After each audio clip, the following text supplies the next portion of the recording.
నమస్తే welcome to KR TV నేను మీ క్రాంతి ఇవాళ మనతో ఉన్నటువంటి special guest state finance commission chairman Sirisilla Rajaiah గారు ఉన్నారు ముందుగా వెల్కమ్ చేద్దాం అన్న నమస్తే నమస్కారం బావురా అన్న జస్ట్ ఫిట్ అండ్ ఫైన్ మంచిగురు బాగుంది. హ్యాపీగా రైట్ అన్న చాలా బాగా నవ్వుతున్నారు మీరు అభినందించాలని బలమైన కోరికతో రైట్ నవ్వుతున్నారు దానికి సంతోషం కాకపోతే ఆ నవ్వు ఈ ఇంటర్వ్యూలో చెదిరిపోతే చదరదు చెదరదు నేను ఆల్వేజ్ నవ్వుతూనే ఉంటాను నవ్వుతూనే ఉంటారు చెదిరిపోయే ప్రశ్నలు అడిగితే నవ్వుతూ జవాబిస్తాను నవ్వుతూ జవాబిస్తారు ఆ నవ్వు ఎక్కడ కూడా చెదరదు అంటారు చదరదు చెదరకుండా చూసుకుంటా అంటారు చెదిరిపోయేటట్టు చేస్తాను నేను అంట చేయలేరు చేయలేరు అని అంటారు రైట్ ఎప్పుడన్నా మీరు అతిగా బాధపడ్డ సిచ్యువేషన్ ఏదైనా ఉందా గతంలో ఉంటాయి జీవితంలో మా వ్యక్తిగతమైనటువంటి సమస్యల వలన బాధపడ్డ రోజులు ఉంటాయి ఎత్తుపల్లాలు జీవితంలో ప్రతి ఒక్కరికి ఉంటాయి ఆ పల్లమైనప్పుడు కుంగిపోకుండా సంతోషమైన ఎగిసిపడకుండా బ్యాలెన్స్ మెయింటైన్ చేయాలి అనేది ఈ జీవితంలో నేర్చుకున్న సత్యాలు రైట్ గతంలో యుక్త వయసులో ఉన్నప్పుడు కానీ లేకుంటే ఏదైనా ఇబ్బందులు అయినప్పుడు కానీ ఉంటాయి ఉండవు దుఃఖించే రోజు ఉండదని నేను అనను సంతోషపడని రోజు ఉండదని నేను అనను సంతోషం ఉంటుంది దుఃఖం ఉంటుంది దీన్ని సమన్వయం చేసుకుంటూ వెళ్ళితేనే మనిషి యొక్క జీవిత లక్షణము అది కాపాడుకోవాల్సిన బాధ్యత ఉంటుంది అది అనుభవంతో వస్తూ ఉంటుంది రైట్ కానీ అంటే మీరు ఒక విషయంలో అది అలా జరగకపోయి ఉంటే బాగుండు అని అనుకున్న క్షణాలు ఉన్నాయా ఉంటాయి ప్రతి ఒక్కరికి ఉంటాయి నాకే కాదు ప్రతి ఒక్కరికి ఉంటాయి ప్రతి ఒక్కరి విషయం వదిలిపెడదాం నేను మీ విషయం అడుగుతున్నా మీకు ఉంటాయి ఉన్నాయి రైట్ ఓకే సరే ఆ టాపిక్స్ మళ్ళీ మాట్లాడిన తర్వాత అండ్ ఇప్పుడు మీరు స్టేట్ ఫైనాన్స్ కమిషన్ చైర్మన్గా ఉన్నారు ముందుగా మీకు దానికి కంగ్రాచులేషన్స్ అయితే నేను చెప్తున్నా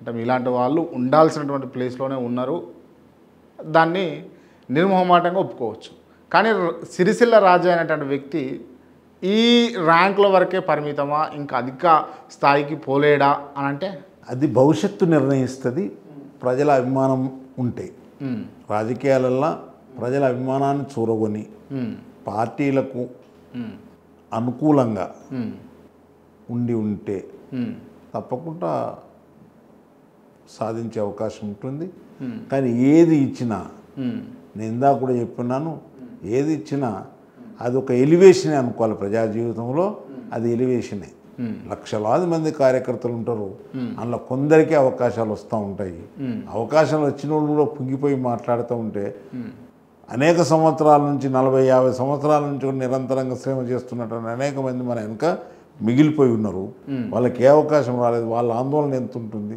కాబట్టి ఎవ్రీథింగ్ ఈజ్ అవర్ గుడ్నెస్ అని అనుకోవాలి ఇది ఫార్చ్యూన్ అని అనుకోవాల్సిన అవసరం ఉంది రైట్ ఓకే కానీ ఎందుకు సిరిసిల్ల రాజయ్యకు కొంతమంది శత్రువులు తయారయ్యారు విత్ ఇన్ ద పార్టీ అని అంటే ఏం చెప్తారు దీనికి నాకు తెలిసి శత్రువులు తక్కువ ఉండరు నాకు తెలిసి అయితే నాకు పోరు వర్ధన్నపేటలో లేనే లేదు లేదు వర్ధన్నపేట దేన్నైనా నేను మలుచుకోగలుగుతా కాబట్టి నాకు వర్గ పోరు ఉండదు వర్గాలు క్రియేట్ చేయాలి కాంగ్రెస్ పార్టీ అనే ఒక వర్గమే వర్గం దానిలో నేను వేరే దిక్కున చూడ ఎందుకంటే అద్భుతమైనటువంటి పార్టీ కాంగ్రెస్ పార్టీ నేను ఒక రాజకీయ వ్యవస్థలో ఉండి ఈరోజు ఒక రాజ్యాంగ పదవిలో ఉన్నాను అయినప్పటికీ కూడా ఈ దేశానికి స్వాతంత్రం తీసుకొచ్చిన గొప్ప పార్టీ వాక్ స్వేచ్ఛ లేని నాడు పని స్వేచ్ఛ లేని నాడు పశువులకు ఉన్నది స్వేచ్ఛ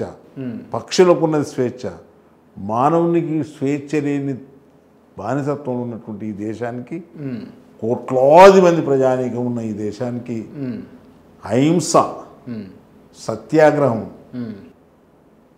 సహాయ నిరాకరణ అనేటువంటి శాంతి అనేటువంటి 4 ఆయుధాలను ఎత్తుకొని ఈ దేశానికి స్వాతంత్రం తీసుకొచ్చి ప్రజలకు అందించినటువంటి గొప్ప పార్టీ కాంగ్రెస్ మీరు కాంగ్రెస్ పార్టీలో ఉన్నారు కాబట్టి మీరు కాంగ్రెస్ పార్టీని ఎంత ఎత్తులో పోవడంలో తప్పులేదు కానీ నిజంగా కాంగ్రెస్ పార్టీ పేదల పక్షపాతేనా ఎస్ ఎందుకు పేదల పక్షపాతి అంటున్నా అంటే Congress is not it is a ప్రజల గుంపు కలయిక కాంగ్రెస్ తర్వాత పార్టీకి రాజకీయ పార్టీకి రూపాంతరం చెందింది వేరు ముచ్చట స్వతంత్ర పూర్వం అది ప్రజల యొక్క గుంపు ఆ ప్రజల గుంపు యొక్క ప్రధాన లక్షణం ఏంది? బానిసత్వం తీసేయాలి, స్వతంత్ర దేశం రావాలి, ప్రతి ఒక్కరికి సమాన అవకాశాలు కావాలి అనే ఉద్దేశం చొప్పునే పార్టీ ఆవిర్భవించినాక అది ప్రజల పక్షపాతి కాదని ఎట్లా ఒప్పుకుందాం. అంటే స్టార్టింగ్ స్టేజ్లో ఖచ్చితంగా ప్రజల పక్షపాతిగా కాంగ్రెస్ పార్టీ ఉండవచ్చు కాక దాన్ని కాదని నీకు లేదు. కానీ ప్రస్తుత పరిస్థితుల్లో కుటుంబ పార్టీగానే ఉన్నది. అంటే సెంట్రల్నైనా సరే స్టేట్లనైనా సరే దీనికి కాదని నీకు లేదు అని నేను అంటున్నా. మీరు ఏమంటారు దీనికి? పరిమితంగా మనకు అనిపించిన కాంగ్రెస్ పార్టీ అందరికీ తెలుసు ప్రజాస్వామ్యయుతమైనటువంటి పార్టీ, స్వేచ్ఛ స్వాతంత్రం కలిగినటువంటి పార్టీ, ప్రజలకు అందరికీ అందుబాటులో ఉన్నటువంటి పార్టీ, ఒక కుటుంబానికి ఒక వ్యక్తికో పరిమితమైన పార్టీ కాదు. రైట్. కానీ అన్న నేను ఒకటి చెప్తా. స్పెసిఫైడ్గా సిరిసిల్ల రాజయ్య గారికి ఫోన్ చేసి అన్న మీరు ఇంటర్వ్యూ ఇవ్వాలి, మీరు రావాలి అని చేసి రిక్వెస్ట్ చేసి కేఆర్టీవీ ఆఫీస్కి పిలిపించింది ఎందుకు అని అంటే ఏదైనా మీరు నిజాలు చెప్తారని. కానీ మీరు కూడా కాంగ్రెస్ పార్టీ నాయకులు లెక్క అందరు రాజకీయ పార్టీ నాయకులు లెక్క కప్పిపుచ్చుతారని అయితే కాదు. నేను ఇప్పుడు రాజకీయ వ్యవస్థలో ఉండి పోస్టులు వచ్చినప్పటికీ కూడా నేను కాంగ్రెస్ను ఒక పొలిటికల్ పార్టీగా చూడటం లేదు. నేను ఇందాక కాంగ్రెస్ అని అన్నాను, అది ప్రజల గుంపు, స్వతంత్ర పూర్వం ఉన్నటువంటి పార్టీ ప్రజల గుంపు, తర్వాత అది రాజకీయ రూపాంతరం చెందింది అనేది సత్యం, అందరికీ తెలుసు. అప్పుడు ఉన్నటువంటి పరిస్థితిలో ఈ భారతదేశంలో ఆకాశం అంత అమాయకత్వం, నిలువెత్తు పేదరికం, విభిన్న భాషలు, విభిన్న సంస్కృతులు, విభిన్న ఆచారాలు, విభిన్న పరిస్థితులు ఉన్నటువంటి దేశానికి భారతదేశాన్ని ఉపఖండం అంటారు. అంత పెద్ద దేశానికి స్వాతంత్రం తీసుకొచ్చినప్పుడు పార్టీ ఆశించింది ఏంది? ప్రజలకు బానిసత్వం నుంచి వాళ్ళ కాళ్ళ మీద వాళ్ళను నిలబెట్టేటట్టు తయారు చేసి స్వేచ్ఛ స్వాతంత్రం సమృద్ధిగా అందరికి అందాలనేటువంటి ఉద్దేశం చొప్పున ప్రియంబుల్ చదివితే తెలిసిపోతుంది. ఆ రోజు ప్రియంబుల్, ఆ ప్రియంబుల్ని రాసినాం. We the people of India unanimously resolve the India its independent sovereign republic, democratic republic అన్నాం. అంత చక్కటి ఉదయం విచ్ గ్యారంటీస్ అని 3, 4, 5, 6 అంశాలు పెట్టినాం. అలాంటప్పుడు అప్పుడే నన్ను అడిగినరా ఇట్లా రాయినరని, ప్రజలకి ఇట్లా అడిగినరా, ప్రజల డిమాండ్ గిట్టు ఉండేనా? లేనప్పటికీ కూడా ఆ యొక్క స్వేచ్ఛను కల్పించింది. ఇంకొక అద్భుతమైన విషయాన్ని చెప్తా. ఆ రోజు 565 మంది రాజులు. రాచరికం అంటే అందరికీ తెలిసి ఉండాలి, దాన్ని ఎక్కువ వివరించరు.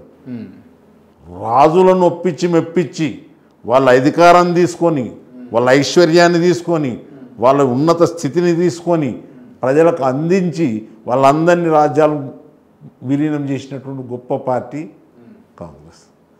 మూడవ ముచ్చట, లేనోనికి ఒకటే ఓటు, ఉన్నోళ్ళకు ఒకటే ఓటు.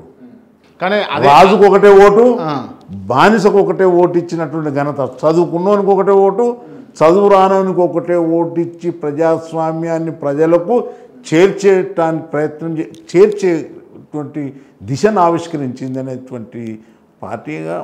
రైట్. ఓకే. ఇప్పుడు ఓకే దాన్ని కాదనని లేదని అన్నాను నేను ఆల్రెడీ. కానీ ఇప్పుడు కుటుంబ పార్టీగా రూపాంతరం చెందిందా చెందలేదా? కుటుంబ పార్టీ అనిపించినప్పటికీ కూడా కుటుంబ పార్టీ కంటే భిన్నంగా ప్రవర్తిస్తుంది. కాంగ్రెస్ ఒక్కటే ఈ దేశంలో ఉన్న ఏ పార్టీలలో కూడా కాంగ్రెస్ ఒక్కటే. ఇలా మల్లికార్జున ఖర్గే గారు అధ్యక్షులు, అనేక మంది అధ్యక్షులు పనిచేసి ఉన్నారు.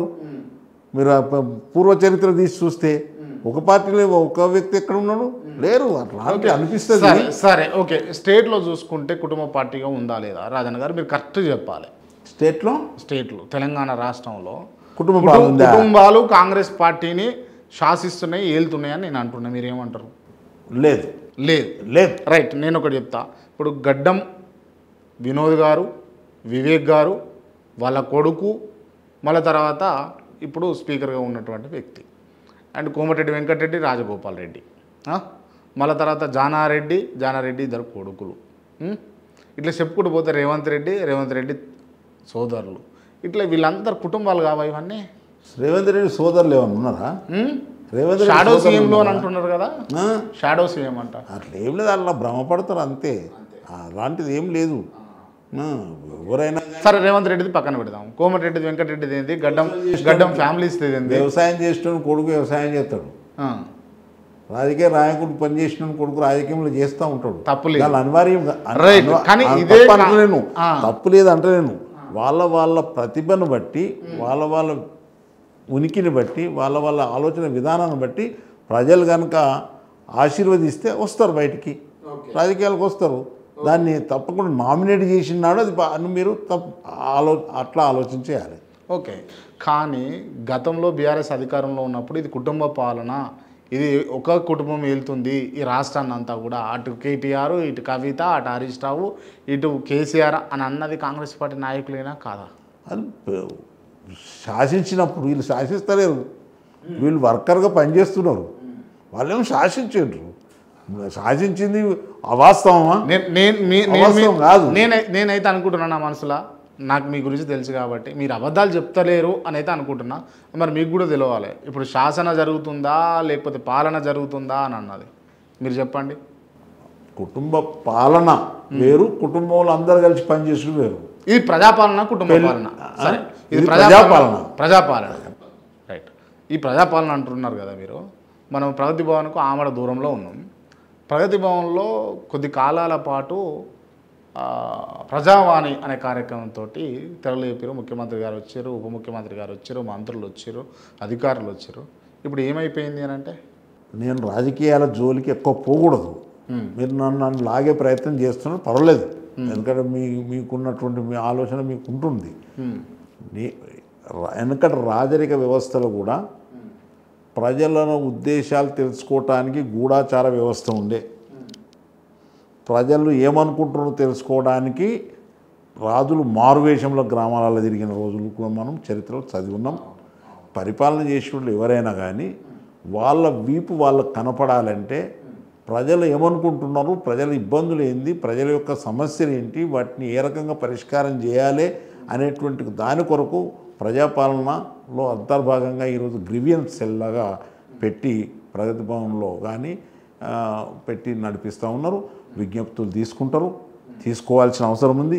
ఏ పార్టీ అయినా, నాట్ ఓన్లీ ఈ పార్టీ, ఏ పార్టీ అయినా తీసుకోవాలి.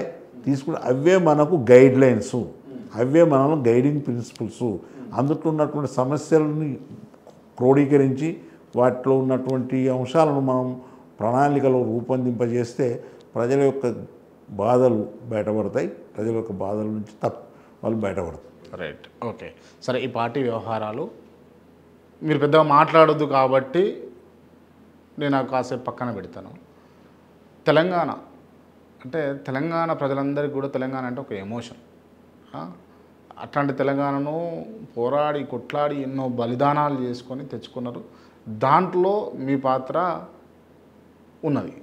సో నిజంగా చెప్పండి, అసలైన తెలంగాణ వచ్చిందంటారా అని అంటే ఏం చెప్తారు మీరు? తెలంగాణ అనేక సంవత్సరాల ఆరాట పోరాట ఫలితంగా ఏర్పడ్డది. అవును, అనేక ఉద్యమాలు జరిగినాయి.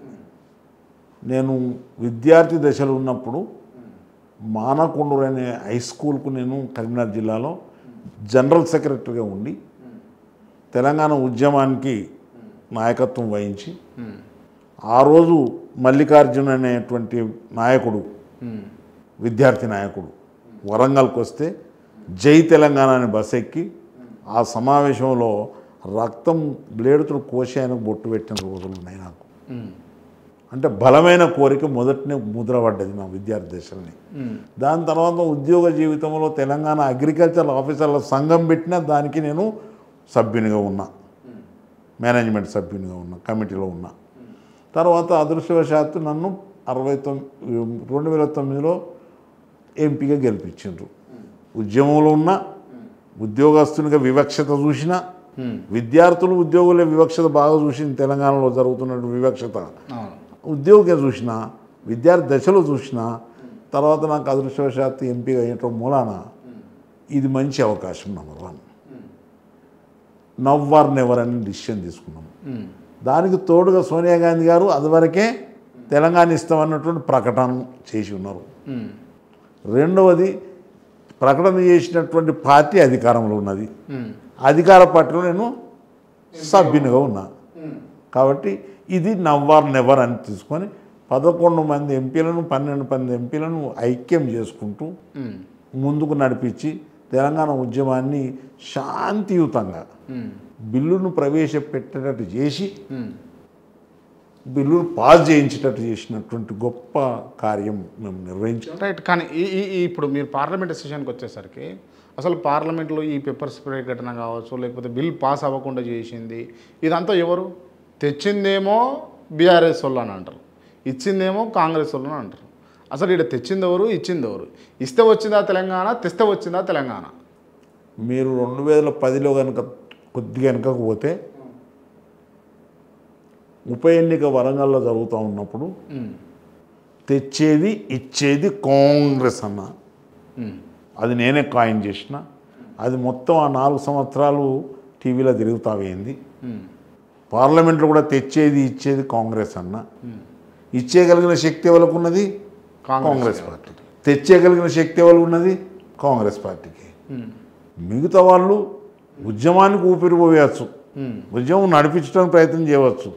పుండో కాడుంటే మందో కాడ పెట్టచ్చు. ఊకదంపుడు ఉపన్యాసాలు ఇచ్చి రెచ్చగొడితే, రెచ్చిపోయిన ప్రజలు చచ్చిపోతే దీనికి బాధ్యులు ఎవరో కనుక్కోవాల్సిన అవసరం ఉంది. నేను రాజకీయం మాట్లాడతలేను. న్యాయంగా ఎక్కడ ఈ సమస్య ఉంది, ఆ సమస్య కాడికి పోయి పరిష్కారం వెతకాలే. మీరు ఒకటి క్లియర్ చెప్పండి, కేసీఆర్ పాత్ర ఉందా లేదా తెలంగాణ ఉద్యమంలో? నేను పూర్తిగా లేదని అంటే అమాయకుడిని అయిపోతా, లేకుంటే నన్ను ప్రజలు చిత్రీకరిస్తారు. అది కరెక్ట్ కాదు. ఉంది ఉంది కేసీఆర్ పాత్ర తెలంగాణ ఉద్యమంలో ఉంది. ఉంది రైట్ ఉంది. కానీ ఎక్కడైతే పుండు ఉందో అక్కడ మందు పెట్టలే. పుండు లేని కడ మందు రాత వేణు. ఇది మంచిది కాకుండే. పార్లమెంట్లో బిల్లు ప్రవేశపెట్టాలి, పార్లమెంట్లో బిల్లు ప్రవేశపెట్టాలి. కాంగ్రెస్ పార్టీని నిందించవచ్చు, కానీ కాంగ్రెస్ పార్టీకి ఉన్న సీట్లు ఎన్ని? కేవలం 172. పాస్ అయితే బిల్లు 275 ఓట్లు కావాలి. ఇంకా 100-110 సీట్లు ఎడికెళ్ళి తీసుకురావాలి, బయట పార్టీలకు వెళ్ళి తీసుకురావాలి. బయట పార్టీకి వెళ్ళి తీసుకురావాలంటే ఎవరు ఇవ్వాలి? ఉదాహరణకి ఎన్డీఏ, ఉదాహరణకు శరద్ పవార్ పార్టీ, అది మా యూపీఏ భాగస్వామి. ఆయన కనుక బాహాటంగా తెలంగాణకు కనుక సపోర్ట్ చేస్తే ఆయనకు విదర్భ పంచాయతీ ఉన్నది. మమతా బెనర్జీ మా పార్టీ, ఆమెకు బోడోలైన పంచాయతీ ఉన్నది. అట్లా పార్టీలు మిళితమైనటువంటి యూపీఏలనే మాకు అనేక ఇబ్బందులు ఉన్నాయి. యూపీ అవతల ఉన్న ఎన్డీఏలు వాళ్ళు అసలే కాదంటూ ఉంటారు.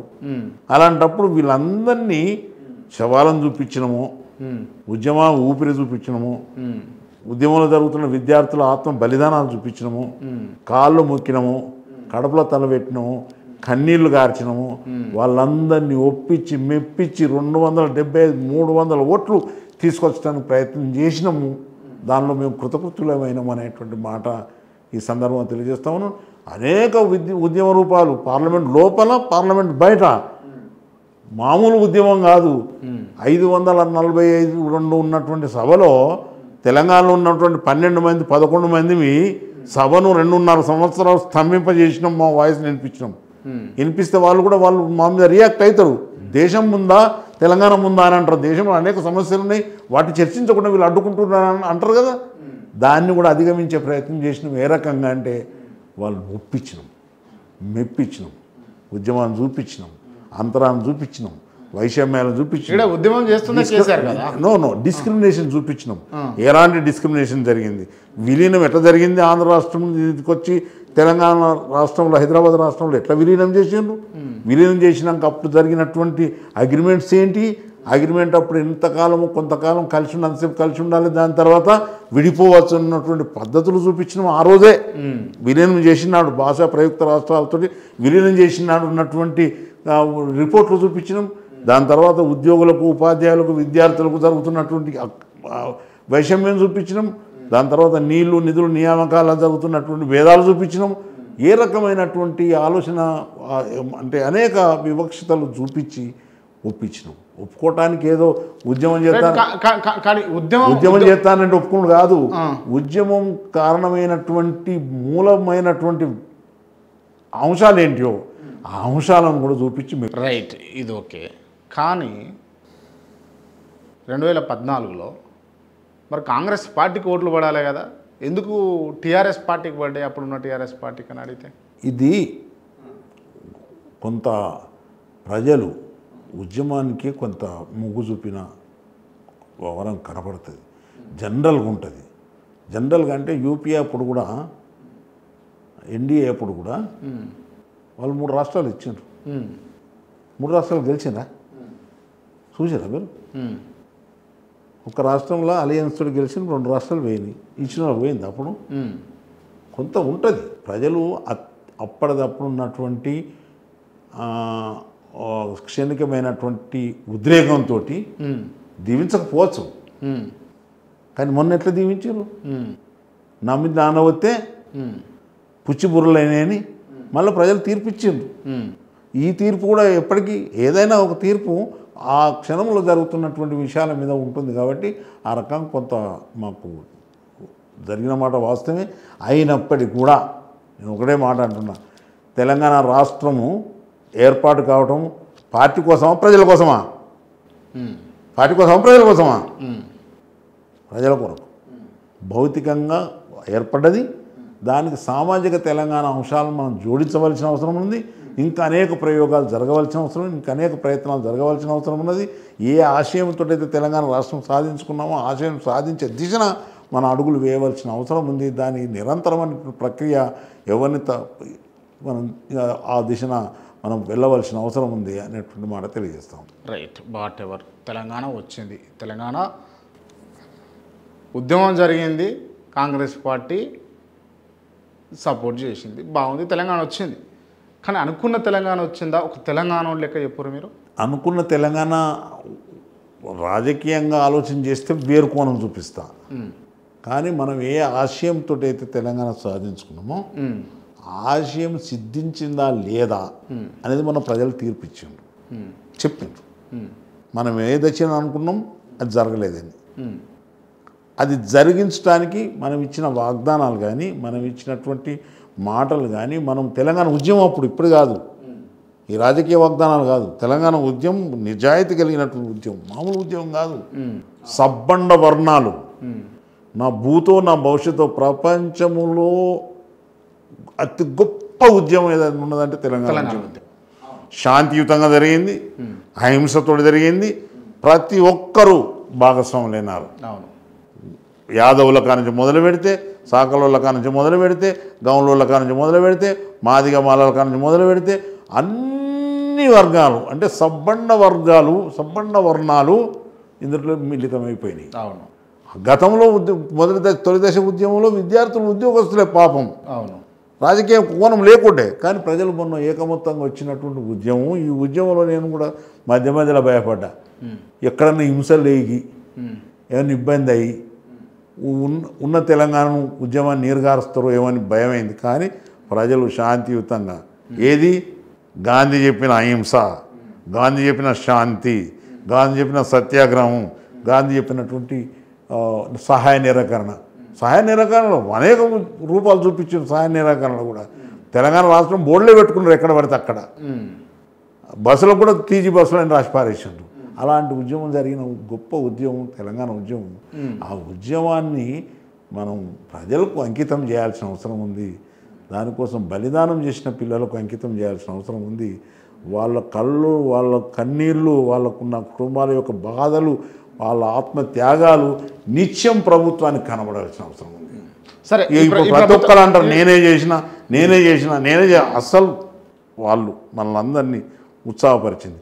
కానీ మేము అప్పుడు ఒక ఎంపీకి కూడా విజ్ఞప్తి చేసిన, బిడ్డ మీ ప్రతినిధిగా నేను ఢిల్లీలో ఉన్నా, మీ ప్రతినిధిగా పార్లమెంట్లో ఉన్నా, మీరు చచ్చిపోయి సాధించవద్దు ఏమి లేదు, బ్రతికి సాధించుకుందాం.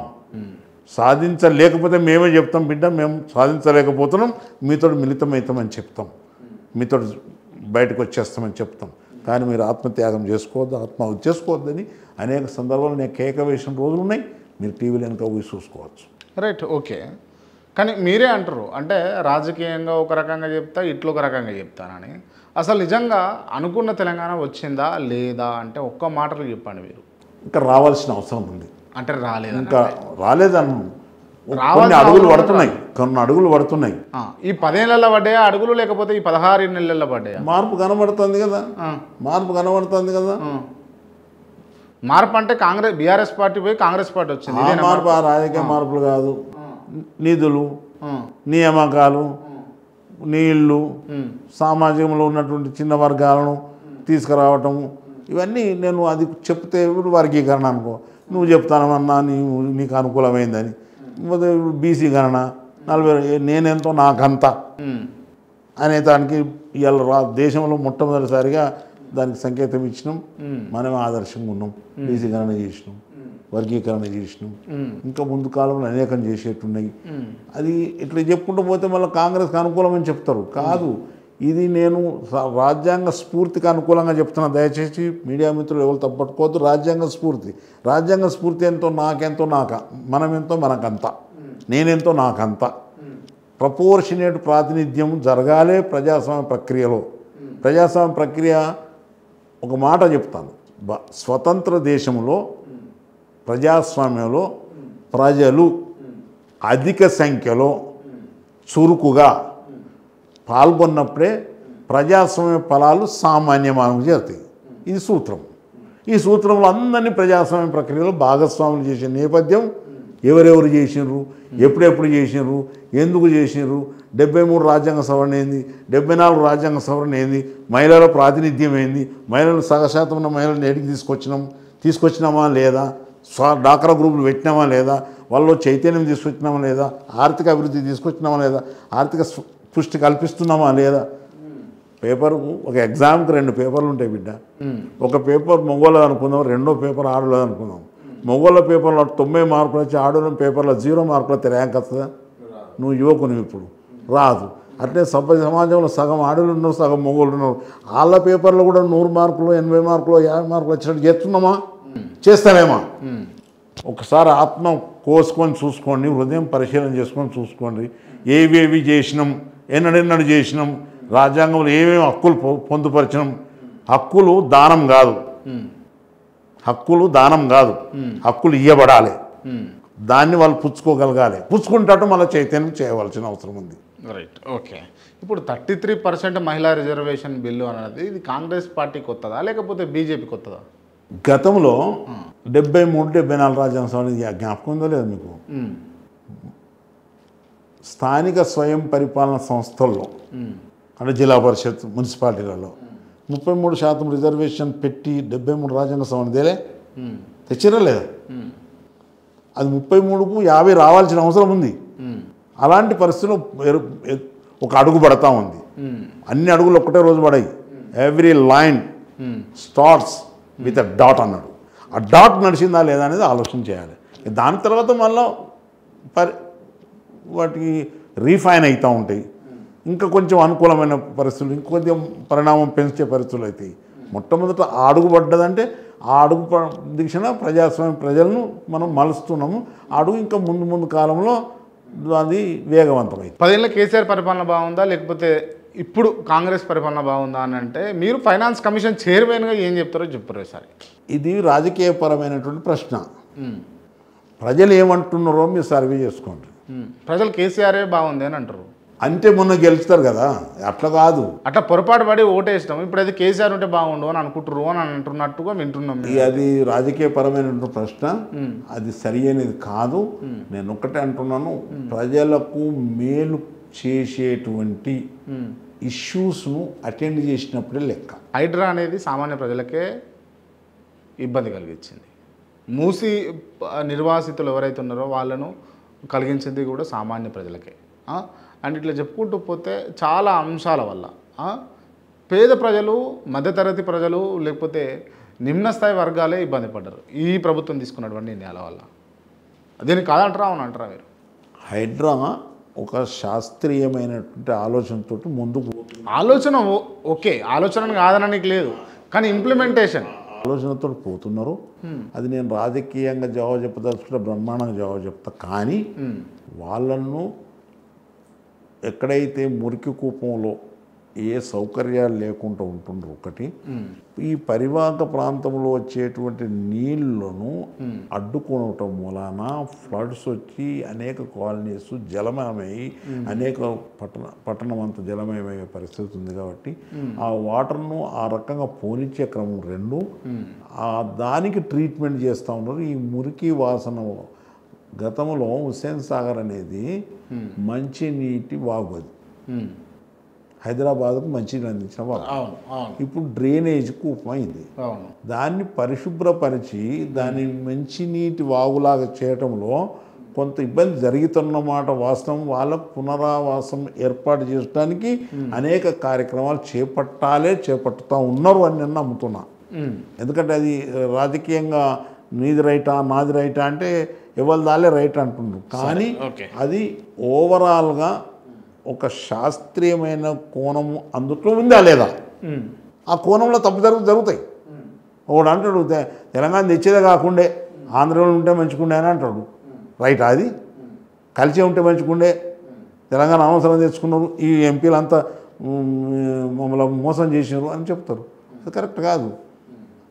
అట్లా కొందరు దేశానికి స్వతంత్రం తీసుకురావాల్సిన అవసరమే లేకుండే అని కొందరు అంటారు. ఇది కరెక్ట్ కాదు.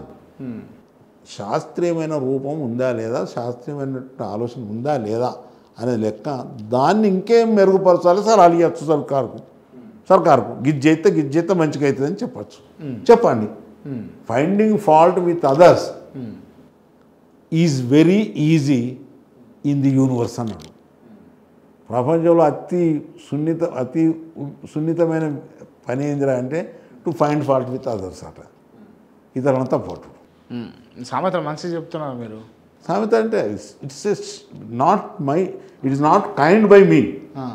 నేను రాసింది కాదు, నేను ఎక్కడో చూసి చదువుకొని నేర్చుకున్నది. ఎవరో పూర్వీకులు రాసిన మేధావులు మా మేధస్సును కరిగించి రాసినటువంటి సామెతలు ఇవి. ఈ రోజు వరకు కూడా అవుట్డేటెడ్ కాలేదు. అంత ఊహించి రాసినారు. అప్పుడు అమాయకత్వం ఉన్నదనుకుంటాను, అజ్ఞానం ఉన్నదనుకుంటాను, కానీ ఉన్న వాళ్ళల్లో పరిపక్వత ఉండే. ఆ పరిపక్వత ఉన్నది దాంట్లో పరిపక్వత లేదంటారా? పెరుగుతూ ఉంది. పరిపక్వత లేదంటే నేను పెరుగుతూ ఉంది. కానీ మీరు చాలా టాక్టివ్గా చాలా నేర్పరిగా మాట్లాడుతున్నారు. మీరు ప్రతి మాట కూడా ఎక్కడ దొరలకుట ఎక్కడ పొరలకుట. తొర్లుడు కాదు, తొర్లిచ్చే ప్రయత్నం చేసుడు యాంకర్గా మీ ధర్మం. ఒక న్యూస్ ప్రతినిధిగా అంటే న్యూస్ విలేకరిగా అనుకో, ఒక సంస్థ అధినేతగా మీ ధర్మం అది, మీరు నెరవేరుస్తారు. నా ధర్మం, నేను ఒక రాజ్యాంగ ధర్మంలో ఉన్నాను, రాజకీయ కోణం కూడా ఉంది. నేను పూర్తిగా లేదు అని అంటే కూడా ఎవరైనా తప్పుపడతారు. నేను ఓ పార్టీ నుంచి వచ్చిన, కానీ ఇప్పుడు ఈ సీట్లో ఉన్నా. ఈ సీట్లు ఉన్నంతసేపు రెండింటిని బ్యాలెన్స్ చేసుకుంటూ పోవాలి. ఎలా మీకు అంటే ఇప్పుడు నా సీట్లో ఉన్నటువంటి పరిస్థితి తెలుసు కదా. ఏంటిది? ఫైనాన్స్ కమిషన్ అంటే పేద అంటే ఏమంటారు, లోకల్ బాడీస్కు, అర్బన్ రూరల్ లోకల్ బాడీస్కు ఆర్థిక పరిపుష్టి కల్పించాలి. నా ప్రధానం విధులు, నిధులు, బాధ్యతలు వాళ్ళకు అప్పజెప్పి ప్రజాస్వామ్య పునాదులైనటువంటి పంచాయతీలను వాళ్ళ కాళ్ళ మీద వాళ్ళు నిలబడితేనే ఈ ప్రజాస్వామ్యం దాని మీద కూర్చుంటుంది. పార్లమెంట్ ఎక్కడనో కూర్చుంటే, అసెంబ్లీ ఎక్కడనో కూర్చుంటే, గ్రామ స్వరాజ్యమే దేశ స్వరాజ్యం అన్నారు కదా. గ్రామాలకు స్వేచ్ఛ స్వాతంత్రాలు రావాలి, వాళ్ళకు ఆర్థిక పరిపుష్టి కల్పించే క్రమంలో నన్ను ఈ సీట్లో కూర్చోబెట్టింది. మీరు కూర్చున్నారు కదా. ఎన్ని ఇదివరకు ఉండినా లేకుండా ఉంటే ఎన్ని జరిగినాయి, ఏమి జరిగినాయి, నిర్లక్ష్యమా లక్ష్యమా లేకుంటే ఏం చేసిండ్రు, ఇవన్నీ మనం బేరీ చేసుకోవాలి. నేను చెప్తాను బిడ్డ, ఇది నాది 2వ ఫైనాన్స్ స్టేట్ కమిషన్, 2వది. 10 ఏళ్ళు అయింది. ఇది 15 సంవత్సరం నడుస్తున్నది. 2 అయినాయి. అర్థం చేసుకోండి. ఇది చాలామంది స్వేచ్ఛ స్వాతంత్రం నా వరకే, నా కిందికి కాదంటారు.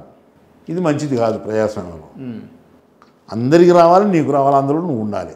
స్వేచ్ఛ ఎందరికి రావాలి, అందరికి రావాలి, అందులో మనం ఉండాలి, నువ్వు ఉండాలి, నేను ఉండాలి అని అంటే ఇది బ్రహ్మాండమైన ప్రజాస్వామ్యాన్ని ఆవిష్కరించవచ్చు.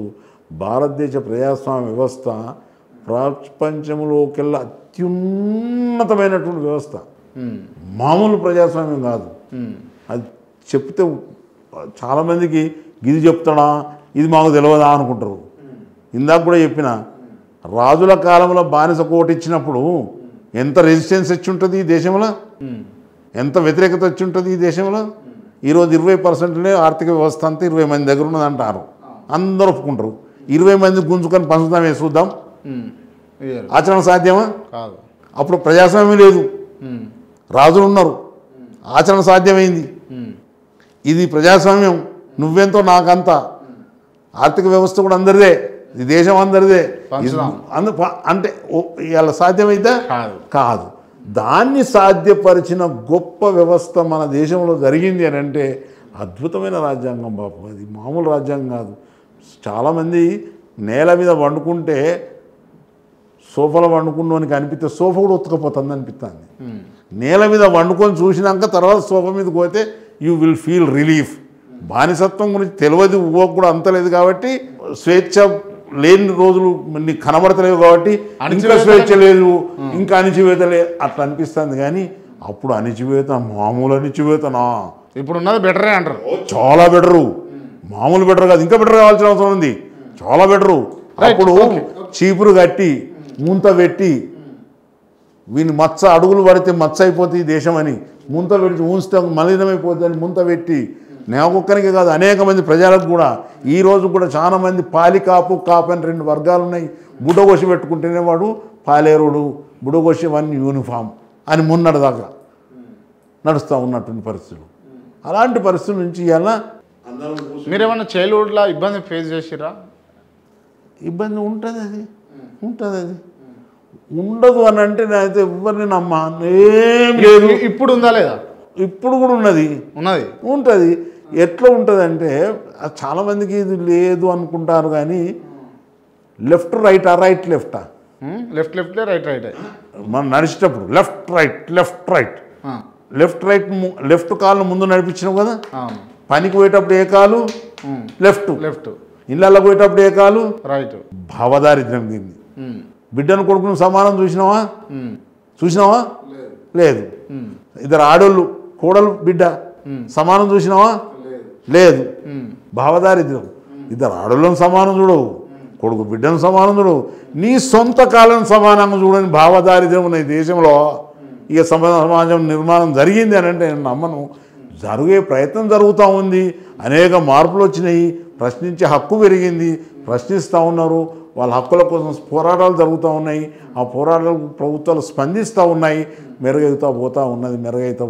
మామూలు మెరుగు కాదు, మెరుగైతే పోతూ ఉంది. ఇంకా మెరుగు కావాల్సిన అవసరం ఉంది. ఎప్పుడు అంటే 2 కాళ్ళను సమానంగా చూసినప్పుడే, ఎడమ చేతిని కుడి చేతిని సమానంగా చూసినప్పుడే, బిడ్డను కొడుకును సమానంగా చూసినప్పుడే సమాజం వచ్చినట్టు లెక్క అనేటువంటి భావన నాలోన ఉంది. ఏమైనా తప్పు పడితే మన్నించు. Right, okay. కాసేపు ఈ సబ్జెక్ట్ పక్కన పెట్టి రేవంత్ రెడ్డి గారు ఈ మధ్య కాలంలో నన్ను పోతే దొంగను చూసినట్టు చూస్తున్నారు, నన్ను చెప్పులెత్తుకుపోయేటోళ్ళు లెక్క చూస్తున్నారు, లేకపోతే ఇంకా ఇతర దిగజారిన మాటలన్నీ అప్లై చేసుకొని ఒక ముఖ్యమంత్రి స్థాయిలో ఉన్నటువంటి వ్యక్తి మాట్లాడడం అనేది చాలా నీచము, హేయము అని అంటే మీరేమంటారు? అలంకారం తెలియని వాళ్ళంట, ఉపమాన అలంకారం అని అంటారు. నీ మోము చంద్రబింబం వల్లనే ఉన్నది అని అందాన్ని సృష్టించి రాసినటువంటి ఉపమానం. అంటే చంద్రబింబం వల్ల ఉంటుందా ముఖం? ఉందా? మంచిగా పోల్చుకోవాలి కదా. ఉందా? లేదు. గ్రావిటీ, ఆర్థిక పరమైనటువంటి గ్రావిటీని చెప్పే క్రమంలో సరళమైన భాషలు అందించే ప్రయత్నం జరిగిందే తప్ప ఇది అట్లా ఉంది, ఇది ఇట్లా ఉంది అనేది చెప్పటం అది సరైనది కాదు. అలంకారాలు నేర్చుకోవాలి, ఛందస్సు నేర్చుకోవాల్సిన అవసరం ఉంది. అంటే ఇప్పుడు ఛందస్సు, అలంకారాలు తెలంగాణ ప్రజలందరూ నేర్చుకోవాలంటారు మీరు? నేర్చుకోవాలి. ఎందుకంటే ఆ గంభీరత్వాన్ని చూపించడానికి చెప్పిన క్రమమే తప్ప దానిలో దాని ప్రతిపదార్థం చూసుడు కాదు. గంభీరత్వమా దీనత్వమా? అది గంభీరమే. ఆర్థిక పరిస్థితిని ప్రజలకు సులువుగా చివరికి అందించే ప్రయత్నం జరిగింది. సమాజంలో చివరి వాళ్ళకు కూడా సులువుగా అర్థం కావాలి అని చెప్పిన ప్రయత్నమే తప్ప దానిలో ఉన్నటువంటి ఎసెన్స్ ఏంది, గ్రావిటీ ఏంది? గ్రావిటీ వైపు తొంగి చూడమంటే పదాల వైపు తొంగి చూస్తావేంది? పదం కాదు, గ్రావిటీ. కానీ అంటే అధికారంలోకి వచ్చే ముందు తెలియదా అనండి, అంటే ఏంది బడ్జెట్ ఏంది, లేకపోతే తెలంగాణ కేటాయించిన నిధులు ఏంది, మనం ఇచ్చే హామీలు ఏంది? ఇప్పుడు తీరా ఇక్కడ ఏం లేదు, దొంగలను చూసినట్టు చూస్తారు, చెప్పులు ఎత్తుకుపెట్టడం లెక్క చూస్తారు అని చెప్పేసి ఇప్పుడు ఉల్టా మాట్లాడే ఎంతవరకు కరెక్ట్ చెప్పండి మీరు? అది నేను ఇందాక చెప్పిన మళ్ళీ తిరిగి మాట్లాడినా అంతే. నీ మొహము చంద్రబింబం వల్ల ఉన్నది. ఒక సముద్రాన్ని పోల్చేటప్పుడు ఇక్కడ ఏమేమో పెట్టి పోలుస్తారు, అది సరైనది కాదు. దాని గ్రావిటీ గురించి చెప్పిన మాట వాస్తవాలే. ఈరోజు మైనస్లు ఉన్నామా ప్లస్లు ఉన్నామా, బడ్జెట్ ఎట్లున్నది, వాళ్ళ బడ్జెట్ ఎట్లుండే, వీళ్ళ బడ్జెట్ ఎట్లుంటే మళ్ళీ నన్ను రాజకీయం అంటారు కదా, ఇప్పుడు నన్ను రాజకీయం అంటారు కదా. అవును అవును. ఇప్పుడు నేను మైనస్లు ఉన్నావా ప్లస్లు ఉన్నావా, మేము అడుగుతున్నా. మైనస్లు ఉందా ప్రభుత్వం ఇచ్చినప్పుడు, ప్లస్లు ఉండేనా? ఎంత ఎంత లోటు ఉండే, ఎంత లోటు ఉండే ఎవరికి ఇచ్చినప్పుడు? మాకు ఇప్పుడున్న ప్రభుత్వానికి ఇచ్చినప్పుడు లోటు ఉందా లేదా? ఉన్నది. వాళ్ళు తీసుకున్నప్పుడు ఆర్థిక వనరులు కూడా ఉన్నాయి. వాళ్ళు తీసుకున్నప్పుడు ప్లస్లు ఉండేనా లేదా? ప్లస్లు ఉండే, ఆర్థిక వనరులు అప్పుడు లేవు. అప్పుడు ఉన్నటువంటి ఎకరా భూమి ఎంత కాస్ట్ ఉండే, ఇప్పుడున్న ఎకరా భూమి ఎంత కాస్ట్ ఉన్నది, అప్పుడున్న డెవలప్మెంట్ ఏ విధంగా ఉండే, ఇప్పుడున్న డెవలప్మెంట్ ఎట్లున్నది, అప్పుడున్న రోడ్డు ఎట్లుండే, ఇప్పుడున్న రోడ్డు ఎట్లున్నాయి, అప్పుడున్న కంపెనీలు ఎట్లుండే, ఇప్పుడున్న కంపెనీలు ఎట్లున్నాయి, ఇవి కూడా చూడాలి కదా రాజన్న గారు మీరు. నేను ఒక ఉద్యోగస్తులు చెప్తే మాకు ఇచ్చిన 480 బేసిక్ పే, 600 రూపాయలు జీతం గెజిట్ ఆఫీసర్లు. మనం కొన్ని అంటే అవుట్ ఆఫ్ ద బాక్స్ మాట్లాడుకుందాము. నిజంగా అంటే మీరు కూర్చున్న పొజిషన్ పక్కన పెట్టి, నేను కూడా నా పొజిషన్ పక్కన పెట్టి నేను మాట్లాడుతున్నాం. తెలంగాణలో ఇప్పటికీ కూడా ఇబ్బందికర పరిస్థితులు అంటే విద్యార్థులకు కావచ్చు, నిరుద్యోగులకు కావచ్చు, లేకపోతే సామాన్య ప్రజలకు కావచ్చు, లేకపోతే కొన్ని వర్గాలకు కావచ్చు ఇబ్బందులు ఉన్నాయి. తెలంగాణ ఎందుకోసం, దేనికోసం అని అన్నది అర్థం కాని పరిస్థితుల్లో ఇప్పటికి కూడా తెలంగాణ ప్రజలు ఉన్నారు కొంతవరకు. దీనికి కారణం ఏమై ఉండొచ్చు అనుకుంటారు మీరు? నేను మనకు ప్రధానమైనటువంటి ఉద్యోగ నియామకాలలో మెరుగైందా లేదా అనేది కొంత ఆలోచన చేయాలి. అభివృద్ధి అనేది నిరంతరమైనటువంటి ప్రక్రియ. మనం ఆశించిన దిశన పోతున్నామా లేదనేది లెక్క. ఉద్యోగ నియామకాలు కానీ, విద్యార్థుల యొక్క అవసరాలు తీర్చడం కానీ, విద్యార్థులకు మెరుగైన నాణ్యమైన విద్యను ఇప్పించడానికి కానీ. ఎందుకంటే సమాజానికి 2 కళ్ళు విద్య, వైద్యం. ఏ దేశంలోనైనా ఇవి 2 అభివృద్ధి జరుగుతాయి, మిగతా అన్నీ ఆటోమేటిక్గా అభివృద్ధి జరుగుతుంది. మళ్ళీ భారతదేశానికి వచ్చే వరకు ప్రత్యేకంగా నీళ్ళను కూడా అందరికీ అందించాలి. నాగరికత, దేశం యొక్క నాగరికత పెరుగుదల ఎక్కడి నుంచి మొదలైంది? సింధు, హరప్ప లోయ నాగరికత. ఈరోజు కూడా పశువులు, పక్షులు, మనుషుల యొక్క జీవనాధారం ఎక్కడ? నీటి ఒడ్డున, నీటి పక్కన. ఆ నీరును అందిస్తే ఆటోమేటిక్గా మిగతా పరిణామం చెందుతుంది, అభివృద్ధి చెందుతుందని ప్రగాఢంగా మన భారతదేశం నమ్మవలసిన అవసరం ఉంది. ఎందుకంటే 70% ప్రజానీకం వ్యవసాయం మీద ఆధారపడి ఉంటారు. వ్యవసాయదారులను రక్షించడం, వ్యవసాయానికి సంబంధించినటువంటి పనిముట్లు అందించడం, వాటికి ఆర్థికపరమైన సపోర్ట్ ఇవ్వటం, వారికి నీళ్లు అందుబాటులో తేవటం. ఈ 3-4 అంశాలు కనుక తెస్తే కొంత జీవన ప్రమాణం పెరిగి, కొనుగోలు శక్తి పెరిగి, వాళ్ళ యొక్క అభివృద్ధి వాళ్ళంతటా వాళ్ళే చేర్చుకుంటారు. ఉదాహరణకు మీరు ఆలోచన చేయాల్సిన అవసరం ఉంది. ఈరోజు అభివృద్ధి అనేది మనం చేస్తే వస్తుందా, వాళ్ళు చేసుకుంటే వస్తుందా అనేది 2 అంశాలు ఉంటాయి. ఒక గీత పెట్టుకుంటే అభివృద్ధి, జీవనం ప్రమాణం మెరుగుదల. ప్రజలు కొల్లలు ఉన్నారు, లక్షలాది మంది ప్రజలు ఉన్నారు. వాళ్ళందరికీ ఉప్పు, నూనె, కారం, పసుపు, బియ్యం అన్నీ కొంచెం ఇస్తే మెరుగైద్దా? వాళ్ళందరూ వాళ్ళు వాటి తయారు చేసుకుంటే పెరగాలి. చేపలు వంచకు అన్నాడు, చేపలు పట్ట నేర్పమన్నాడు. ఆ పట్ట నేర్పే క్రమం జరుగుతూ ఉందా అనేది లేదా అనేది ఆలోచన చేయాలి. ఇవాళ మీకు లిటిల్ ఎగ్జాంపుల్ అందరికి సులువుగా అర్థమవుతుంది. సెల్ ఫోన్ ఆపరేషన్ పెద్ద ఏజ్ వాళ్ళకు ఎక్కువ ఆపరేషన్ తెలుసా, చిన్న ఏజ్ వాళ్ళకి ఎక్కువ ఆపరేషన్ తెలుసా? చిన్న వాళ్ళకి. ఎట్లా నేర్చుకున్నారు వాళ్ళు? స్వయంగా ప్రాక్టీస్ చేసి నేర్చుకున్నారు. ఎవరు టీచింగ్ లేదు, కోచింగ్ లేదు, స్కూల్ లేదు, ట్యూషన్ లేదు. పెద్దోళ్ళకేమో తక్కువ ఉన్నది, చిన్నోళ్ళకేమో ఎక్కువ ఉన్నది. అంటే దాన్ని ఏమంటారంటే IQ power, intelligence coefficient power, grasping power, retention power, reproduce power. Age తక్కువ వాళ్ళకు ఉంటుంది, ఏజ్ ఎక్కువ వాళ్ళకు ఉండదు. అంటే దాని అర్థం ఈ ఏజ్ని ఎందుకు పోలుస్తున్నా అంటే అభివృద్ధి చెందుతున్న వాళ్ళకు వాళ్ళ యొక్క సమస్యల పరిష్కారానికి వాళ్ళే ప్రయోగాలు చేస్తుంటారు. దాన్ని మనం మెరుగైనటువంటి దానిలో శాస్త్రీయ పద్ధతులు నెట్టకపోతూ ఉంటాం. ఉదాహరణకి వడ్లు పట్టాలి, గాలి రావాలి. వాడు కరెంట్ మోటార్ ఖాళీ ఉన్నది కాబట్టి మోటార్ తీసుకొచ్చి బండికి పెట్టిండు, బండికి ఒక ఫ్యాన్ పెట్టిండు, ఫ్యాన్తో వడ్లు పడతా వెండు. దాని తర్వాత మళ్ళీ విన్నోయింగ్ ఫ్యాన్ తీసుకొచ్చినాం వేరుముచ్చట. అట్లా ఆ రకంగా వ్యవసాయంలో వాళ్ళే ఎవరి అవసరాల దృష్ట్యా వాళ్ళు ఉత్పత్తి పెరగాలి, వాళ్ళ అనుభవంతో ఇన్స్ట్రుమెంట్స్ వాళ్ళే తయారు చేసినారు. దాన్ని రీఫైన్ చేసే క్రమం జరిగింది అని అంటే ఏంటంటే అబండెంట్ స్కిల్ నాలెడ్జ్ ప్రజల్లో ఉంది. దాన్ని మేల్కొల్పాల్సిన అవసరం మనకు ప్రభుత్వాలకు ఉండాలి. శక్తి లేదని కాదు, శక్తి ఉంది. శక్తిని ఒక రైట్ డైరెక్షన్లో, ఒక శాస్త్రీయ డైరెక్షన్లో వాళ్ళ మలిచే క్రమంలో స్కిల్ డెవలప్మెంట్ కానీ, విద్య డెవలప్మెంట్ కానీ, వైద్యం డెవలప్మెంట్ కానీ ఇవి చేసుకుంటూ పోతే తప్పకుండా మార్పులు వస్తాయి. మార్పు నేనే తీసుకొస్తా, నేను ఒక సాంచలు పెట్టినట్టు సమాజాన్ని నిర్మాణం చేస్తా, నా సాంచ ద్వారా వెళ్ళాలి అనేది కరెక్ట్ కాదు. వాళ్ళే సాంచాలు తయారు చేసుకుంటారు. ఆ సాంచాలకు మనం ఊతం ఇవ్వాలి, వాటికి సపోర్ట్ ఇవ్వాలి. వాళ్ళకు ఏ ప్రభుత్వమైనా ఆ ప్రణాళికలు చేయాలి. అది ఒక్కటే కాదు, అలాంటి ప్రణాళికలు చేయాలి.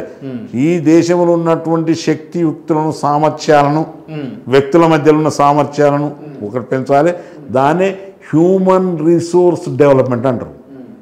అబండెంట్ పాపులేషన్ ఉంది నా దేశంలో, కావలసినంత ప్రకృతి వనరులు నా దేశంలో. ఇది అనగానే మీకు తెలుసు, కొద్ది ఊహకు అంతందో లేదో, ఈ కొన్ని దేశాలలో సూర్యరశ్మి 0, కొన్ని దేశాలలో వర్షపాతం 0. కానీ నా దేశంలో 3 కాలాలు గీతలు కొట్టినట్టున్నాయి. ఒక గుట్ట మీద కూడా ఒక చెట్టు మొలుతుంది, సీతాఫలం. తను తినుకుంటున్న ఆ జాతికి కొత్త ఫలం అందిస్తుంది. చక్కటి నేల, చక్కటి వాతావరణం. దాని అర్థం ఏంటంటే కావలసినంత ప్రకృతి వనరులు ఉన్నాయి, కావలసినంత జనాభా ఉంది, మానవ వనరులు ఉన్నాయి. ప్రకృతి వనరులలో 2 క్వింటాల వరి ధాన్యాన్ని తీసుకుపోయి 30 క్వింటాలు 40 క్వింటాలకు పెంచినామా లేదా? మొక్క సామర్థ్యాన్ని పెంచినాం, భూమి సామర్థ్యాన్ని పెంచినాం, మొక్క వెరైటల్ పొటెన్షియాలిటీ అంటే దాన్ని పెంచినాం, 30 క్వింటాలు తీసుకుపోయినాం. మనిషి సామర్థ్యానికి కూడా దీనికి తోడుగా పెంచితే సింహంతుడు కొట్లాడినోడు, పాముతుడు ఆటలాడుకున్నాడు, ఏనుగును నాట్యమాడిచ్చినోడిని, ఇయ్యాల్లో అంత శక్తి ఉన్నటువంటి వ్యక్తిని, ఆ శక్తిని మేలుకొల్పి వాళ్ళు ఉన్నటువంటి అంతర్లీనంగా దాగి ఉన్న శక్తియుక్తులను బయటకు తీసుకువచ్చి రీఫైన్ చేసి ఈ జాతి ఉన్నతికి ఉపయోగించుకుంటే ఈ భారతదేశాన్ని జయించే శక్తి ఏ దేశానికి లేదు. మానవ వనరులు ఉన్నాయి, కుంగిపోకండి. మానవ వనరులు ఉన్నాయి, కుంగిపోకండి. ప్రకృతి వనరులు ఎట్లయితే అభివృద్ధి చేసినామో అదే రకంగా మానవ వనరులను అభివృద్ధి చేస్తే ఈ ప్రపంచానికి దిక్సూచి అవుతారు నా జనులు, నా ప్రజలు అని మాట తెలియజేస్తా ఉన్నాను. Right, okay. కానీ ఇంతసేపు ఇంటర్వ్యూలో నేను మీకు చెప్పదలుచుకున్నది అంటే you are well knowledged person. అంటే సామాన్యమైనటువంటి ప్రజలకు కూడా మీరు చెప్పాలనుకుంది చెప్పేటట్టుగా అర్థమయ్యే పద్ధతిలో చెప్పగలిగేటటువంటి వ్యక్తి మీరు. కానీ మీరు ఎందుకో ఆ రోజు ఆ తప్పు జరిగింది అని అంటే మీరు ఏం చెప్తారు? ఆ తప్పు ఏ తప్పు? కుటుంబం విషయంలో. అదే చాలామంది అనుకునే మాట, అది నిజంగా కూడా దురదృష్టకరమైన పరిణామం. దురదృష్టం. అది మా ప్రయత్నానికి మించి అనుకోకుండా యాక్సిడెంటల్గా జరిగిందో, అనుకోకుండా జరిగిపోయిందే దురదృష్టం. ఆ దురదృష్ట పరిణామానికి శిక్ష నాకే పడ్డది. ఎవరికి వాళ్ళే అంటే ఎదిగిన పుట్టిన పిల్లలు, 3 పిల్లలు, ఒక తల్లిని పోగొట్టుకొని నిరాశ్రయున్నైనటువంటి కుటుంబం నాది. దానికి చింతిస్తున్నా, బాధపడుతున్నా. నేను అనేక మందికి ఒక ఎండిఓగా, ఒక అగ్రికల్చర్ ఆఫీసర్గా జీవన ప్రమాణాలు మెరుగటానికి, వాళ్ళ కాళ్ళ మీద వాళ్ళు నిలబడటానికి అనేక ప్రయత్నాలు చేసిన. డాక్రా గ్రూపుల నిర్మాణం, దానిలో ఉన్నటువంటి పొదుపు ఏదైతుందో దాన్ని పెంచే ప్రయోజనంలో నేను ముందు వరుసలో కొట్లాడినా. టక్కర్ అనే సెక్రటరీ ఉండే, గైడ్ లైన్స్ రీఫైన్ చేయించిన. రూపాయి రోజు చేయాలి, ఒక్కసారి 100 రూపాయలు తీసుకొచ్చి జమ చేస్తే జమ కాదు, సేవింగ్ అనేది వాళ్ళ తత్వంలో రావాలి అని చెప్పిన. Right, okay. అట్లా ఉమెన్ను నా ముందు ఆఫీస్కి వస్తే చెప్పులు అక్కడ తీసేటోళ్ళను చెప్పులు వేసుకొని స్టడీ చేసిన, కాళ్ళ మీద ఇట్లా కూర్చుంటోళ్ళను కుర్చీలో కూర్చుంటారు చేసిన మార్పులు తీసుకొచ్చే ప్రయత్నం చేసిన. దట్ మీన్స్ ఉమెన్ ఎంపవర్మెంట్ మీద నేను బాధ్యత ప్రక్రమం. రెండోది ఏంటంటే నా కుటుంబ నేపథ్యం అడుగుతున్నారు కాబట్టి నేను ఇంటర్మీడియట్ చదివి డిగ్రీ చదువుతున్న అగ్రికల్చర్ బీఎస్సీ, నా వైఫ్ 7వ తరగతి చదివి ఇంటికాడ మా అమ్మతోడు కూలి చేస్తూ ఉన్న ఆమెను నాతో సమానంగా ఉండాలి, లేకపోతే ఇన్కంపేటబిలిటీ అయితే కంపారిజన్ ఉండదు అనే ఉద్దేశం చొప్పున ఆమెను తీసుకొచ్చి ఆమెకు హాఫ్ టికెట్ నాకు ఫుల్ టికెట్ సంకలు ఎత్తుకొని వచ్చి హైదరాబాద్లో ఉండి ఆమెను 16 సంవత్సరాలు చదివించి ఇలా ప్రొఫెసర్ చేసి రిటైర్ చేయించిన. కఠోరమైన తపస్సు, కన్నీళ్లు కావు. అప్పుడు పేదరికం నిండు పేదరికంలో ఉన్నా కన్నీళ్లు కాదు, రక్తాలు గారిని 16 ఏళ్ళ శ్రమలో. ఒక్కొక్క శ్రమ గురించి చెప్తే అది ఒక దినం పడుతుంది. అలాంటి దాన్ని సమాజానికి వ్యతిరేకంగా, సమాజానికి భిన్నంగా ఒక ఆడపిల్లను భార్యను తీసుకుపోతాను నేను ఊళ్ళో అంటే, భార్య కాదురా ఇది పిల్ల నేనంటే, ఇది చదువుకుంటుందిరా అంటే లేదు మోహపడుతున్నాడని వాళ్ళంటే, దానికి వ్యతిరేకంగా దానికి భిన్నంగా ఆలోచన చేసి ఇలా ఉమెన్ ఎంపవర్మెంట్కు సూచిక చూపించిన నన్ను చూసి అనేక మంది కరీంనగర్ జిల్లాలో ఆడపిల్లలను భార్యలను పెళ్ళైనా కూడా చదివించాను. నేను పెళ్ళైనాక చదివించిన. చాలామంది దాస్తారు, అది కరెక్ట్ కాదని చెప్పిన. అట్లా నేను సామాజిక స్పృహ కలిగి ఉన్నటువంటి వ్యక్తిలో నాకు అపరాధం జరిగిపోయింది. అది ఎందుకు జరిగిందో విశ్లేషించుకుంటున్నా, బాధపడుతున్నా. ఇప్పటికి కూడా అది మీరు మళ్ళీ అనవసరంగా జ్ఞాపకం చేసి నన్ను ఎటో తీసుకుపోయే ప్రయత్నం చేస్తున్నారు. కానీ అది దురదృష్టం, మంచిది కాదు. కుటుంబాలలో ఇట్లాంటివి జరగకూడదు. వాళ్ళు స్వేచ్ఛగా స్వతంత్రంగా బతికేటువంటి ప్రయత్నం జరగాలి. అట్లాంటిది నేను ఆ కోణం ఆలోచించినవన్నీ అది జరిగిపోయింది. దానికి బాధ్యులు ఎవరు, కారకులు ఎవరు? ఇది ఏది సూసైడల్ టెండెన్సీ అనేది ఇన్ జనరల్, సూసైడల్ టెండెన్సీ అనేది స్పాంటేనియస్గా వస్తుంది. It's like a spark. అది వచ్చినాక ఆ క్షణంలో ఏమైందేమో తెలియదు. రైట్. అంటే మీకైనా అంటే కుటుంబ పరిస్థితి మీకు పూర్తిగా అంటే కుటుంబం పట్ల చాలా ప్రేమతోటి లేకపోతే బాధ్యతతోటి ఉన్నటువంటి వ్యక్తి మీరు. ఎందుకు జరిగిందో మీకు తెలియదా? చెప్తున్నా కదా, అన్ప్రెడిక్టబుల్ యాక్సిడెంట్ ఎట్లనో ఇది అట్లాంటిది. అన్ప్రెడిక్టబుల్గా జరిగినటువంటి వాస్తవం. దాన్ని సంస్కరించే ప్రయత్నం జరుగుతూ ఉన్న క్రమంలో కూడా అన్ప్రెడిక్టబుల్గా జరిగింది. సూసైడ్, వీళ్ళు రోజు సూసైడ్లు జరుగుతున్నాయి. దానికి కారణం ఎవరంటావు?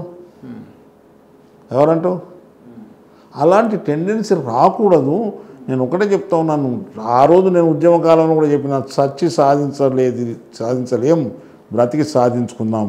టక్కన వేలు పిల్లలు ఆత్మహత్య చేసుకున్నారు. ఏమొచ్చింది? ఆత్మహత్య చేసుకున్నావు. తెలంగాణ రాష్ట్రం రాదు అని భయపడి నేను తెచ్చేది ఇచ్చేది కాంగ్రెస్ అని ఖాయం చేస్తే మా వాళ్ళు కూడా నన్ను వెటకారంగా మాట్లాడిన రోజులు విన్నా. ఎందుకంటే కొత్తగా నేను ఉద్యోగం ఉండి 9 మొదటిసారి టికెట్ వచ్చింది, గెలిచిండు, తెచ్చేది ఇచ్చేది ఈనాడు ఇత్తాడా అన్నోళ్ళు కూడా ఉన్నారు. కానీ నాకు నమ్మకం పార్టీ యొక్క లైఫ్, దాన్ని ఏమంటారు, దాన్ని ఉనికి depends upon the credibility. Credibility depends upon the మనం చెప్పిన మాటను నిలబెట్టినప్పుడే. దానికి కొన్ని పార్టీలకు ఉంది, అందులో కాంగ్రెస్ పార్టీకి ఉంది. కాబట్టి నేను నమ్మింది అమలు అయింది. మరో ఇంటర్వ్యూతో మళ్ళీ కలుద్దాం. చూస్తూనే ఉండండి KR TV. Thank you so much sir. Thank you very much. And interview close చేసే ముందు నేను కొంతమంది పేర్లు చెప్తా, వాళ్ళకి సంబంధించి ఓన్లీ 1 వర్డ్ ఆన్సర్ ఇవ్వాలి మీరు. Only 1 word answer, no lags. ముందుగా తెలంగాణ తొలి ముఖ్యమంత్రి కేసీఆర్. ఆయన స్వయం నిర్ణయాలు తీసుకుంటాడు, ఎవరిని కన్సల్ట్ చేయడు. ప్రస్తుత ముఖ్యమంత్రి రేవంత్ రెడ్డి. ఈయన ప్రజలను కలుపుకొని పోతాడు. హరీష్ రావు. ఆయన కొంచెం ఆ పార్టీలో ట్రబుల్ షూటర్. సీతక్క ఉద్యమ నేపథ్యం నుంచి ప్రజా జీవితంలోకి వచ్చింది కాబట్టి నిండైన అనుభవంతో ముందుకు వెళ్తూ ఉంది. కోమటిరెడ్డి వెంకటరెడ్డి. సుశిష్టుడైనటువంటి ఒక పార్టీ కార్యకర్త. NSCI youth Congress now main కాంగ్రెస్లో తొంగి చూడకుంటున్నాడు. పివి నరసింహరావు ఉన్నాడు ఇంతకుముందు. రాజగోపాల్ రెడ్డి ధైర్యంగా చతురతతోటి రాజకీయాన్ని నడిపించేటువంటి సామర్థ్యం కలిగినటువంటి వ్యక్తి. విజయశాంతి అమ్మ ఒక మహిళల్లోకి వెళ్ళి ధైర్యంగా ఒక పార్టీని పెట్టి తెలంగాణ కోసం పోరాడినటువంటి నాయకురాలు. దేవేందర్ గౌడ్. దేవేందర్ గౌడ్ మంచి సమర్థవంతమైన తెలంగాణ నాయకుడు, బీసీ వర్గం నుంచి ఒక పేరు తెచ్చుకున్న నాయకుడు. కేటీఆర్. కేటీఆర్ చంద్రుడు, సూర్యుడు ఉంటేనే వెలుగుతాడు. సిరిసిల్ల రాజయ్య. ఇది చుక్కలు, స్వయం ప్రకాశితులు, సూర్యుడు అవసరం లేదు వీటికి. క్రాంతి. క్రాంతి కూడా సూర్యుడు అవసరం లేదు, స్వయం ప్రకాశితులే. Thank you so much.